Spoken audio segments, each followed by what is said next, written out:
ಮಕ್ಕಳಿಗೆ ಜ್ಯೂಸ್ ಅಂದರೆ ಅದು ಏನು ಇಷ್ಟನೋ ಏನೋ, ಅದು ಯಾಕೆ ಹೆಲ್ದಿಯಾಗಿ ಮನೆಯಲ್ಲೇ ಮಾಡಿಕೊಡ್ಬಾರ್ದು?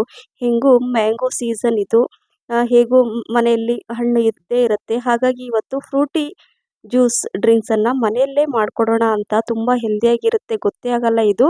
ನೀವು ಮನೆಯಲ್ಲೇ ಮಾಡಿದ್ದು ಅಂತ ಅಷ್ಟು ರುಚಿಯಾಗಿರುತ್ತೆ. ನೀವು ಹೊರಗಡೆಯಿಂದ ಏನು ತಂದು ಕುಡಿತೀರಲ್ಲ, ಫ್ರೂಟಿ ಅದಕ್ಕಿಂತ ಚೆನ್ನಾಗಿರುತ್ತೆ ಮತ್ತು ಹೆಲ್ದಿ ಕೂಡ. ಬನ್ನಿ ಯಾವ ರೀತಿ ಮಾಡೋದು ಅಂತ ನೋಡೋಣ. ಈ ರೆಸಿಪಿ ನಿಮಗೆ ಇಷ್ಟ ಆಗಿದ್ರೆ ಲೈಕ್, ಶೇರ್, ಕಮೆಂಟ್ಸ್ ಮತ್ತು ಸಬ್ಸ್ಕ್ರೈಬ್ ಮಾಡೋದನ್ನು ಮರಿಬೇಡಿ. ಹಾಗೆ ನನ್ನ ಫೇಸ್ಬುಕ್ ಪೇಜನ್ನು ಕೂಡ ಫಾಲೋ ಮಾಡಿ ಅಂತ ಹೇಳ್ತಾ ಇದ್ದೀನಿ. ನೋಡಿ, ಈಗ ನಾನು ಇಲ್ಲಿ ದೊಡ್ಡದೊಂದು ಮ್ಯಾಂಗೋ ಹಣ್ಣು ಅಂದರೆ ಹಣ್ಣಾಗಿರುವ ಮಾವಿನ ಹಣ್ಣನ್ನು ತೊಗೊಂಡಿದ್ದೀನಿ.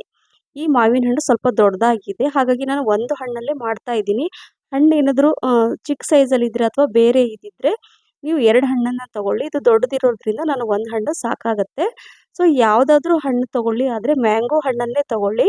ಅಂದರೆ ಮಾವಿನ ಹಣ್ಣನ್ನೇ ತೊಗೊಂಡ್ಬಿಟ್ಟು ನೀವು ಈ ಜ್ಯೂಸನ್ನು ಮಾಡಬೇಕು. ಫ್ರೂಟಿ ನೀವು ಹೊರಗಡೆಯಿಂದ ತಂದು ಏನು ಕುಡಿತೀರಲ್ವ, ಅದಕ್ಕಿಂತ ಹೆಲ್ದಿಯಾಗಿರುತ್ತೆ, ಅದಕ್ಕಿಂತ ರುಚಿಯಾಗಿರುತ್ತೆ ಅಂತ ನಿಮಗೆ ಹೇಳ್ತಾ ಇದ್ದೀನಿ.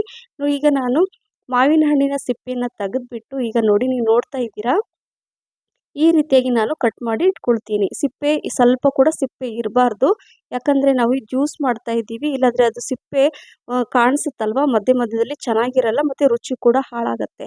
ಹಾಗಾಗಿ ಚೆನ್ನಾಗಿ ಎಲ್ಲ ಕರೆಕ್ಟಾಗಿ ಸಿಪ್ಪೆ ತೆಗೆದುಬಿಟ್ಟು ನೀಟಾಗಿ ಈ ರೀತಿಯಾಗಿ ಕಟ್ ಮಾಡ್ಕೋಬೇಕು. ಇಲ್ಲಿ ಫ್ರೂಟಿ ಮಾಡಲಿಕ್ಕೆ ನಾನು ಅಂದರೆ ಜ್ಯೂಸ್ ಮಾಡಲಿಕ್ಕೆ ಒಂದು ಹಣ್ಣು ತೊಗೊಂಡಿದ್ದೀನಿ ಅಂತ ಹೇಳಿದ್ನಲ್ವ, ಇದು ಸ್ವಲ್ಪ ಹುಳಿ ಇರೋದ್ರಿಂದ ನಾನು ಕಾಯಿ ಅಂದರೆ ಮಾವಿನಕಾಯಿನ ತಗೊಳ್ತಾ ಇಲ್ಲ. ಏನಾದರೂ ಹಣ್ಣು ತುಂಬ ಸ್ವೀಟ್ ಇದೆ ಅಂದರೆ ಸ್ವಲ್ಪ 1 ಅಥವಾ 2 ಹೋಳಷ್ಟು ಮಾವಿನಕಾಯಿಯನ್ನು ಇದರಲ್ಲಿ ಈ ರೀತಿಯಾಗಿ ಕಟ್ ಮಾಡಿ ಹಾಕಿ, ಜಾಸ್ತಿ ಹಾಕೊಳ್ಳೋಕೆ ಹೋಗಬೇಡಿ. ಇದು ಹಣ್ಣು ಸ್ವಲ್ಪ ಸ್ವೀಟ್ ಹುಳಿ ಹುಳಿ ಇರೋದ್ರಿಂದ ನಾನು ಇದರಲ್ಲಿ ಮಾವಿನಕಾಯಿನ ಹಾಕ್ತಾ ಇಲ್ಲ. ಹಾಗಾಗಿ ಸೊ ಈಗ ಇಲ್ಲಿ ನಾನು ಕಟ್ ಮಾಡಿ ಒಂದು ಮಿಕ್ಸರ್ ಜಾರಲ್ಲಿ ಹಾಕ್ಕೊಂಡಿದ್ದೀನಿ. ಅರ್ಧ ಕಪ್ಪಷ್ಟು ನಾನು ಸಕ್ಕರೆನ ಹಾಕ್ಕೊಳ್ತಾ ಇದ್ದೀನಿ.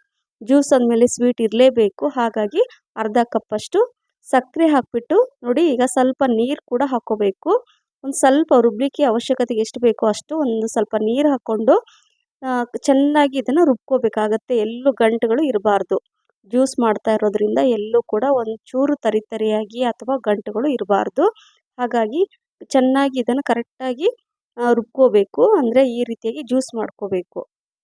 ನೋಡಿ, ಈ ರೀತಿಯಾಗಿ ನಾನು ಮಾಡ್ಕೊಂಡಿದ್ದೀನಿ. ಎಲ್ಲೂ ಕೂಡ ಗಂಟಿಲ್ಲ, ತುಂಬ ಫೈನ್ ಇದು ಜ್ಯೂಸ್ ಆಗಿದೆ. ನೋಡಿ, ಈ ರೀತಿಯಾಗಿ ನೋಡಿ ನೀವು ನೋಡ್ತಾ ಇರ್ಬೋದು, ಈ ರೀತಿಯಾಗಿ ಆಗಬೇಕು. ಎಲ್ಲಾದರೂ ನಿಮಗೆ ಅದು ಗಂಟಿದೆ, ತರಿ ಇದೆ ಅಂತ ಏನಾದರೂ ಅನಿಸಿದರೆ ನೀವೊಂದು ಜರಡಿಯಲ್ಲಿ ಹಾಕ್ಕೊಂಡು ಅದನ್ನು ಸೋದಿಸ್ಕೊಳ್ಳಿ.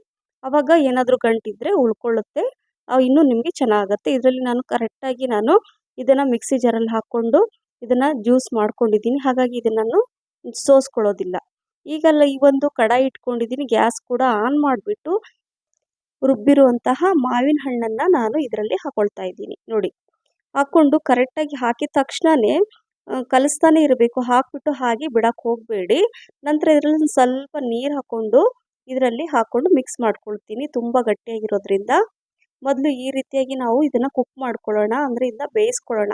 ಒಂದು 5ರಿಂದ 6 ನಿಮಿಷ ಕುಕ್ ಮಾಡಿದರೆ ಸಾಕಾಗುತ್ತೆ. 5 to 6 ಮಿನಿಟ್ ಮಾತ್ರ ಕುಕ್ ಮಾಡಬೇಕು, ಜಾಸ್ತಿ ಬೇಡ. ಸಕ್ಕರೆ ಹಾಕಿದ್ದೀವಿ ಮತ್ತು ನೀರು ಕೂಡ ಜಾಸ್ತಿ ಹಾಕಿಲ್ಲ.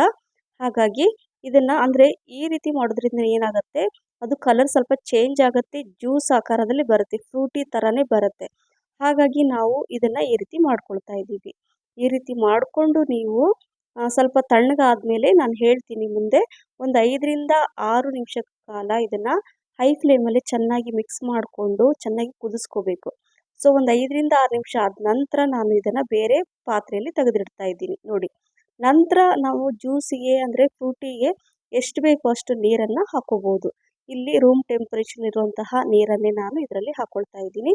ಫಸ್ಟು ಸ್ವಲ್ಪ ನೀರು ಹಾಕ್ಕೊಂಡೆ ನಾನು. ನೀರು ಹಾಕ್ಕೊಂಡು ಕಲಿಸ್ಕೊಂಡು ನೋಡಿಕೊಂಡು ಎಷ್ಟು ಬೇಕೋ ಅಷ್ಟು ನೀರನ್ನು ಹಾಕ್ಕೋಬೇಕಾಗತ್ತೆ. ಒಟ್ಟು ಇಲ್ಲಿ ನಾನು ಅರ್ಧ ಗ್ಲಾಸಷ್ಟು ನೀರು ಹಾಕ್ಕೊಂಡಿದ್ದೀನಿ.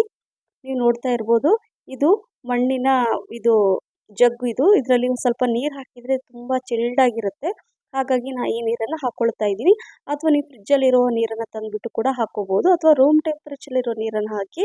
ಈಗ ಇದರಲ್ಲಿ ನಾನು ಫ್ರಿಜ್ಜಲ್ಲಿ ಒಂದು ಅರ್ಧ ಗಂಟೆ ಅಥವಾ 1 ಅವರ್ ನಾನು ಫ್ರಿಜ್ಜಲ್ಲಿ ಇಟ್ಟು ನಂತರ ನಾನು ನಿಮಗೆ ತೋರಿಸ್ತೀನಿ. ನೋಡಿ, ಈಗ ಅಂದರೆ ಈ ಜ್ಯೂಸು ಅಥವಾ ಈ ಫ್ರೂಟಿ ತುಂಬ ಚಿಲ್ಡಾಗಿರಬೇಕು, ಆವಾಗಲೇ ಇದು ತುಂಬ ರುಚಿಯಾಗುತ್ತೆ. ಹಾಗಾಗಿ ಈಗ ನಾನು ಫ್ರಿಜ್ಜಿಂದ ತೆಗೆದ್ಬಿಟ್ಟು ಈಗ ನಾನು ಗ್ಲಾಸಲ್ಲಿ ಹಾಕೊಳ್ತಾ ಇದ್ದೀನಿ.